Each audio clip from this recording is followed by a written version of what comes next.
Morning, everyone. I'm Dee, the face behind My Special Life.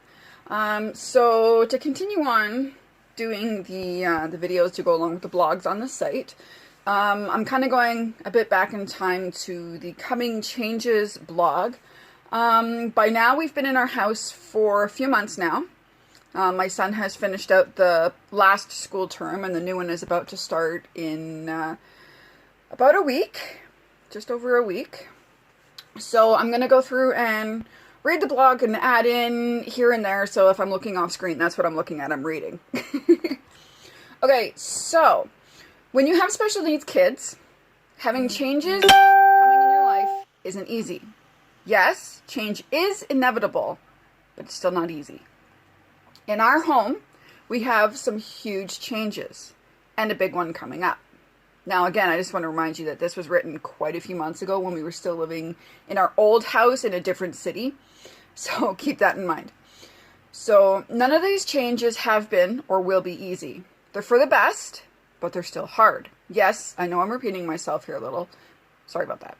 I tend to get repetitive. So for many people, how they deal with life changes depends on the changes. For parents of kids with special needs, how we deal with life changes depends on the changes, the kids, their needs, age, and capacity to understand. Definitely, these things play a huge role in helping them deal with all of these changes. Some kids, like my daughter, Stephanie, she doesn't understand. But she gets that something is different. Other kids, like my son, Aiden, understand a great deal, but still don't quite get the whole idea. In our particular situation, abuse plays a huge role in our changes. I'm not going to go into a whole lot of detail about this. I'm going to do an entirely separate blog about that.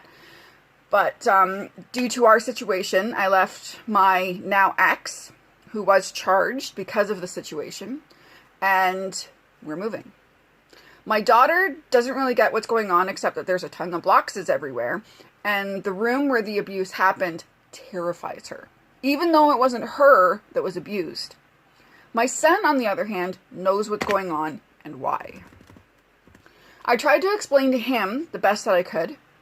Sometimes I feel like I failed him because he faced the brunt of the abuse. The night that it happened, I made sure that I sat down and I told him that it was not his fault. I told him that no one has any right to treat him like that, and I made it clear that I was getting us out. Since then, he has realized that moving means we will have to leave the neighborhood. He will have to leave his school. He will have to leave his town. He will have to leave his friend. And yes, friend, as in one kid who was his friend. Leaving the house doesn't bother him because he links it to all the torment that we've dealt with. On one hand, he's glad to be out of that house. But on the other hand, he has to leave so much behind and start over all over again. Because when we moved in with my ex, I left everything. It was the same thing. He left his friends, his house, his school, his neighborhood. We left family and friends behind in that town. I left my job because it was an hour away and I couldn't afford that drive. So it was a lot of changes in a short time span. So Aiden has trouble making friends. He's different. Kids are jerks and don't like different.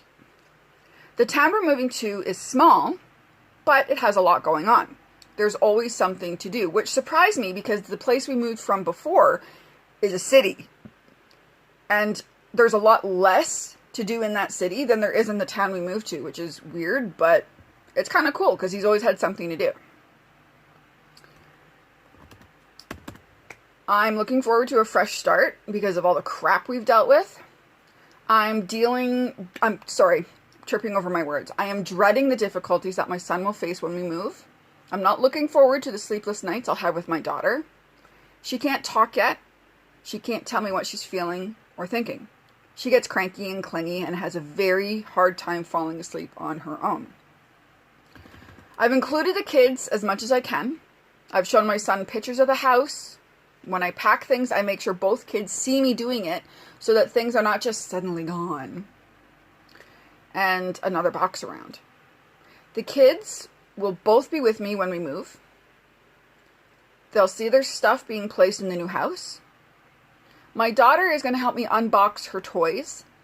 And that's going to help her understand that her stuff came from the old house and came with us, and it's still her stuff. It's still in her room, and that stuff is still the same.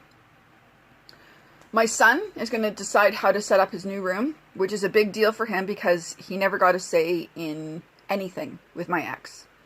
The room was the way it was, and that was it. End of story. If you didn't like it, tough shit.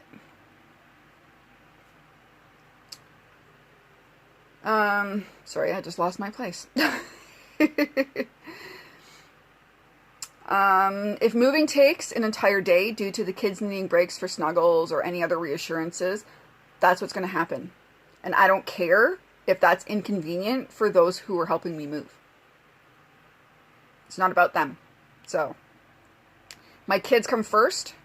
They always have. They always will. Parents of special needs kids know that we need to constantly, not consistently, change how we help our kids deal with things. What works one day doesn't always work the next day. We adapt every single day, sometimes hour to hour, depending on the needs of our kids. We have to always think of things to come. We need to have a plan A through Q, sometimes more, with backup plans for each one. And that doesn't even include the things we normally do every day, like cooking, cleaning, dealing with schools, just to mention a few. Sheesh. No wonder we are always exhausted at the end of every day. That being said, however, I wouldn't have it any other way. Somehow, every one of us makes it through. We're stronger than we give ourselves credit for, even when we don't feel like it. When we stop and think about what we do in just one day, we can all say that we're pretty badass. We can say that our kids are amazing, and we all survived the changes that hit us. In one way or another, changes can be incredibly easy or incredibly hard. Now, for my son, I had anticipated a lot of behaviors because, while he's high functioning, he's still autistic. And he still has a lot of the difficulties that go with that. So with the new school, I was expecting a lot of acting out because of all the changes, new friends, new people, and he actually did pretty good. There was only 2 days in the entire school year that I actually had to go and pick him up. And it wasn't because he was being a brat. It was because the school recognized that there was too much going on and they didn't want to set him up for failure, which I thought was amazing. They recognized when he needed a break, and they did that. So it was really good. And now he has more than one friend. He goes out and he calls on these kids every day. There's one kid who has become his best friend. The kid is here all the freaking time. I know this kid's knock. That's how much he's at my house. But it's great because Aiden never had that freedom before. So some of the changes have been great.